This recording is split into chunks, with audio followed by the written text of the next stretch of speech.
მოქცეული მთავარსარდალი სააკაშვილის მთავრობის თავდაცვა ელენე ხოშტარია ვეტერანების წინააღმდეგ და ცხინვალში შესვლის ბრძანება ეს მნიშვნელოვანი ინფორმაციის მხოლოდ ნაწილია, რომელიც პარლამენტის დროებით მას საგამოძიებო კომისიამ მიიღო.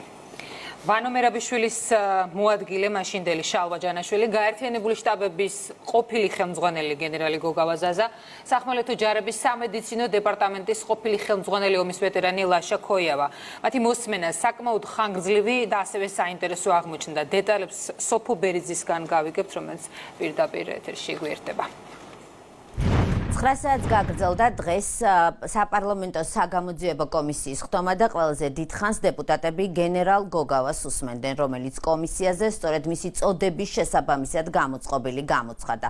გოგავამ დღეს ბევრჯერ თქვა, რომ იღებს პასუხისმგებლობას ომის დროს მის მიერ გაცემულ ყველა ბრძანებაზე და გრძნობს პასუხისმგებლობას ომში დაღუპულების მიმართ. განმარტა ისიც, რომ ნაციონალური მოძრაობა 2025 წლის თებერვალში დატოვა, მაშინ, როდესაც ცნობილი გახდა, რომ მართველი პარტია საგამოძიებო კომისიას ქმნიდა, რადგან მისი განმარტებით მისი მიზანი იყო, რომ კომისიის წინაშე წარსდგარიყო როგორც სამხედრო და არა როგორც პოლიტიკოსი. პრეზიდენტი გაიქცა. ეს სიტყვები ლაშა ქოიავას ეკუთვნის 2008 წლის ომის მონაწილე სამხედრო ექიმს. ბუნებრივია საუბარი არ ყოფილა სააკაშვილის ქვეყნიდან გაქცევაზე, არამედ საუბარი იყო მისი შტაბიდან გორში გაქცევაზე, რამაც როგორც ქოიავა ამბობს, ჯარის დემორალიზება გამოიწვია.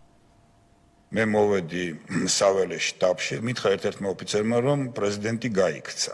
საველე შტაბში მიღებულმა ამ ცნობამ ქართული ჯარის დემორალიზება გამოიწვია. კომისიას ეს ლაშა ქოიავამ უთხრა ადამიანმა, რომელიც 2008 წლის ომის მონაწილეა. სამხედრო ქირურგ საველე ჰოსპიტალის მოწყობა 2008 წლის თებერვლიდან დაავალეს. ქოიავა ამბობს, რომ ეს იყო პირდაპირი ნიშანი იმისა, რომ 2008 წლის ზაფხულში შეიარაღებული კონფლიქტი გარდაუვალი იქნებოდა. ვეტერანი სამხედროსგან კომისია იღებს ცნობებს სამხედრო მოქმედებაში სამოქალაქო პოლიტიკური თანამდებობის პირების ჩართულობის თაობაზე. კარი გაიღო, შემოვიდა, წინ მოდიოდა კეზერაშვილი, შემდეგ მოდიოდა ვანო მერაბიშვილი, შემდეგ მოდიოდა შალვა ჯანაშვილი და გენერალური შტაბის უფროსი. სამხედრო გეგმის მიხედვით ჯარი ცხინვალში არ უნდა შესულიყო. უნდა მოხდარიყო იგნორირება ცხინვალის და გასვლა როკის გვირაბთან, რომელზეც იყო საკმაოდ შეზღუდული დრო. როდესაც ეს ფრაზა იყო ნათქვამი, ამ დროს შალვა ჯანაშვილმა თქვა, რომ ცხინვალს ჩვენ ავიღებთო. რამაც რასაკვირველია გამოიწვია ინტერესი, თქვენ ვინ? პოლიცია, სერიოზული რაღაც დაბნეულობა გამოიწვია და არეულობა სამხედროებში. კეზერაშვილმა გითხრა, რომ ეს ჩვენი პრობლემა არ არის და პოლიცია მიხედავს ამ საკითხს. გოგავამ გითხრა, რომ პოლიციას ძალიან მაგარი სპეცნაზი ყავს და ისინი ყველაფერს იზამენ, რამაც კიდევ უფრო დაგვაბნია. საბრძოლო მოქმედების დაწყების მომენტი დილის 6 საათი 8 აგვისტოს ვერ შედგა, იმის გამო რომ ისე მოვიდა რაღაც გაურკვეველი მითითებები, რომ არ უნდა დავიწყოთ ვინაიდან ვიღაცა უნდა ჩამოვიდეს, რაღაც ქონება უნდა მოვიდეს.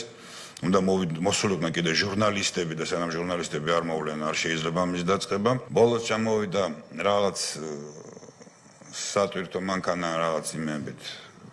მიტინგისთვის საჭირო რაღაც ნივთებით, ტრიბუნით, დროშებით. ლაშა ქოიავამ ქართულ ჯარში ბარამიძის, ოქრუაშვილისა და კეზერაშვილის ეპოქაც გაიხსენა ისიც, როგორ ითხოვდა ელენე ხოშტარიას სისტემიდან ვეტერანების გაშვებას, მიუხედავად იმისა, რომ საკითხზე ბრიტანელ ექსპერტებს უარყოფითი დასკვნა ჰქონდათ. შნავს თუ არა ეს, რომ ქალბატონმა ლაკამ გაიზიარა დიდი ბრიტანეთიდან ჩამოსული ექსპერტების რჩევა. არა, ეს კატეგორიულად არ ნიშნავს ამას. უბრალოდ მათ არ მიეცეთ საშუალება ბარამიძე მოხსნეს. ქოიავამ დღეს ბევრი ისაუბრა შალვა ჯანაშვილზე, ვანო მერაბიშვილის ყოფილ მოადგილეზე. ვეტერანი სამხედრო ამტკიცებდა, რომ ჯანაშვილმა საკუთარი საპოლიციო დანაყოფი ცხინვალის აღების პირობა დადო. ამ განცხადებამ მერაბიშვილის მოადგილე წყობიდან გამოიყვანა. კომისიის წევრებმა დღეს მისგან მნიშვნელოვანი აღიარება მოისმინეს. ჯანაშვილმა თქვა ის, რაც მასზე ადრე ლაშა ქოიავასგან გავიგეთ, რომ ბრძანება ცხინვალში შესვლის თაობაზე შინაგან საქმეთა მინისტრისგან მიიღო. თვითში როდის ჩამოხვედით და საერთოდ ჩამოვედი სადღაც შუა დღისთვის, როგორც მახსოვს, მე სამსახურში მივდივარ, ვიცვამ იმას სამხედრო ტანსაცმელს, იმიტომ რომ ჩემი დანაყოფები უკვე არიან გადაყვანილი კარალეთში და მე ჩავდივარ პირდაპირ კარალეთში. იყო გენერალი ზაზა გოგავა, ყურაშვილი მახსოვს და დანარჩენი ეს თანაშრომების გვარები აღარ მახსოვს. ბატონი ვანო ბატონი ვანოც იყო კი. თქვენ მიიღეთ დავალებები. ვინ გასცა დავალება? გვარი სახელი. სავარაუდოდ არ მახსოვს, იმიტომ რომ რუკასთან იდგა გენშტაბის უფროსის მოადგილე. უნდა გავსულიყავით რაღაცა პუნქტზე, სადაც უნდა რაღაცა პუნქტი, რომელი პუნქტი? ცხინვალის დასავლეთი მიმართულება იყო ჩვენი დავალება. და რა უნდა გაგეკეთებინათ დასავლეთი იქ უნდა მიმართულება? განთავსებულიყავით და დავალდებოდით შემდეგ დავალებას. გამყოლიც გაგვაყოლეს, მაშინ კარგად მახსოვს. თავდაცვის სამინისტროდან შეერაღებული ძალებიდან ტექნიკამ ვერ გადაიარა ის ადგილი.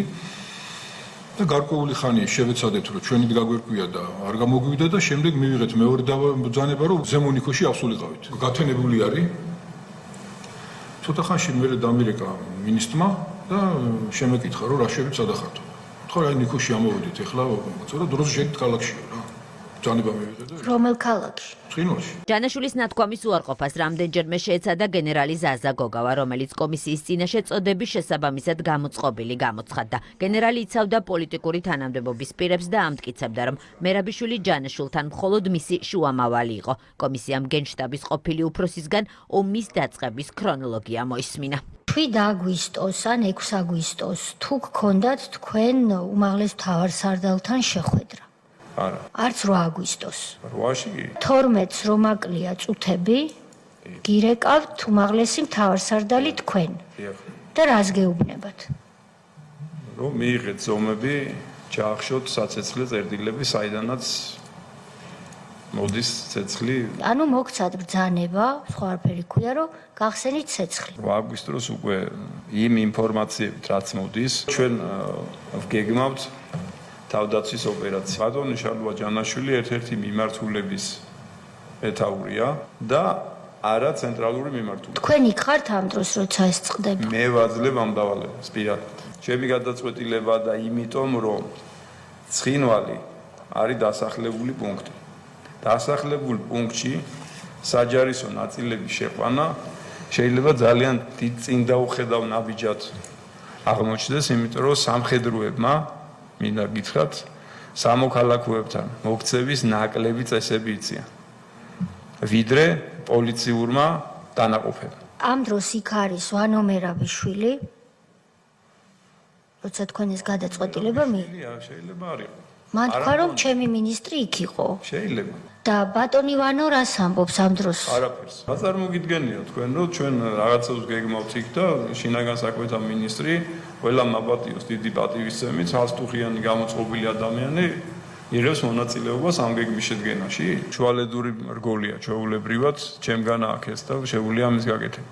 მას ივეცინეს, რომ დაუკავშირდეს შალვა ჯანაშვილს და უთხრას, რომ მისი დამოცანა ესე იცვლება. ერთ ამაზე ვნერვი. რა გაგვცა ნერვიული? არსებობენ ამ ქვეყანაზე პოლიტიკოსები, რომელსაც შეუძლია ომში ზაზა გოგავას ეგეთი ბრძანება მიცეს რა. რომ აი არ მაინტერესებს, ეხლა მოუხევ და აქეთ წახვალ. სხვა ადამიანს ელაპარაკებს. პასუხს ვაგებ გარდაცვლილების სიმაზე. ამიტომაც არის ჩემი ტონი ესეთი. მე თუ ეს დაუშირო ნებისმიერ ადამიანს მივეცი ამან შარევის უფლება, ის 168 სამხედრო მოსამსახურე 18 პოლიციელი და 220 თუ 221 სამოქალაქო პირი ჩემ ზურგზეა და მე ამით უნდა ვიცხოვრო მე. გენერალი ბრაზდება, როცა თეატ ლუკიანი მას სოფელ სარაბუკის შესახებ ყოფილი სამხედროს წერილს უკითხავს. ზაზა გოგავა ტონს ხტომაზე კიდევ არაერთხელ უწევს, თუმცა დეპუტატები მისგან ისმენენ აღიარებასაც იმის თაობაზე, რომ ქართულმა ოცნებამ ჰააგაში ქართველი სამხედროების ინტერესები სრულყოფილად დაიცვა. არაბუგზე ჩვენ მივიღეთ ასეთი წერილი. ჩემი აზრით იყო დაშვებული შეცდომები ხელმძღვანელობის მხრიდან. შეტევა, რომელიც განხორციელდა ბრძანების საფუძველზე სოფელ სარაბუგზე, იყო ოცეულის დონის ქვედანაყოფის საქმე. ეს არის ვინმე ბატონი გრიგოლ ფარცვანია. ტაქტიკურად პოზიციაზე ყოფმა დანაყოფმა ჩაიდინა შეცდომა ერთმანეთში და ამას ავალდებულებს ზაზა გოგავას და უმაღლეს მთავარსარდალს. გოგავას არ ახსენებს, აბა ვის ახსენებს ახლა რაზე მელაპარაკებით? ეგ ხალხია რომელიც ბუჩქებიდან უყურებს ხოლმე ომს. თუ მიაქცევთ ამას ყურადღებას, არა სხვა რამე გავარჩიოთ, როგორ არ უნდა დაგვემართოს ამ ქვეყანას ეგეთი რაღაცეები. პოზიცია მე უნდა დაუგეგმო?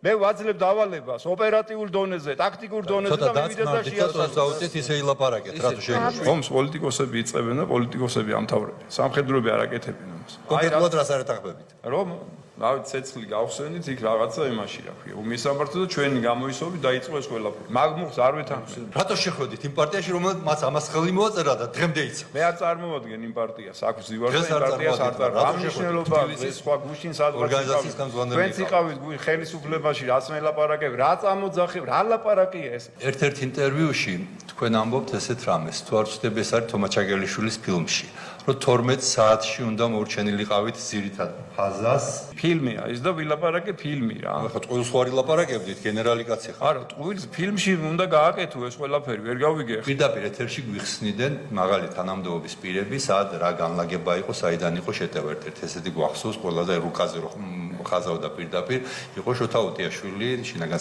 კატასტროფული შეცდომა ბატონო კატასტროფული შეცდომა თქვენ გემორჩილებოდათ ყველა ვერ უთხარით რომ უტიაშვილი მოხსენით ეთერიდან გამოდის რომ არის რაღაცეები რასაც ვერ აქცევ ყურადღებას კონფლიქტის ზონიდან მშვიდობიანი მოქალაქეების ევაკუაციის თაობაზე კომისიამ გენერალ გოგავასგან ზუსტად ის განცხადება მოისმინა, რაც დეპუტატებს გუშინ გრიგოლ ვაშაძემ უთხრა და მოისმინა ერთგვარი აღიარებაც იმის თაობაზე, რომ მოსახლეობის ნაწილმა საომარ მოქმედებებს თავის საკუთარი რესურსით სამხედროების მიერ გაკვალული გზით დააღწია. თქვენ რასაც გულისხმობთ, რომ შეერგლებული ძალების ესკორტირებით იქ ჩასული ადამიანების, ავიც გამოდით სახლებიდან პრობლემა. ესეთი რამე არ მომხდარა, მაგრამ ამ ძალისხმევით ის გზა ჩვენ შევინარჩუნებთ თავისუფლად. გასაგებია. ანუ არხი დაიცავით გამოსასვლელი. დავიცავით ეს ახლა. მაგაზე გეთანხმებით. რომელი არხი იყო ეს?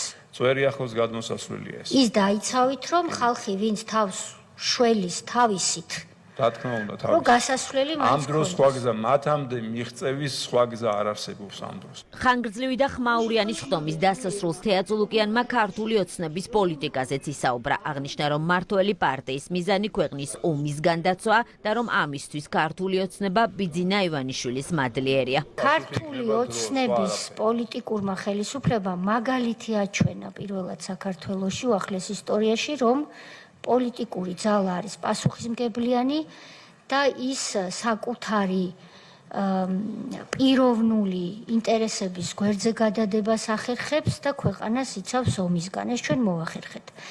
და მადლობა ამისთვის ჩვენს მთავარ ხელმძღვანელს და დამფუძნებელს ბატონ ბიძინა ივანიშვილს. საპარლამენტო საგამოძიებო კომისიის ხდომა დღეს თითქმის 9 საათს გაგრძელდა.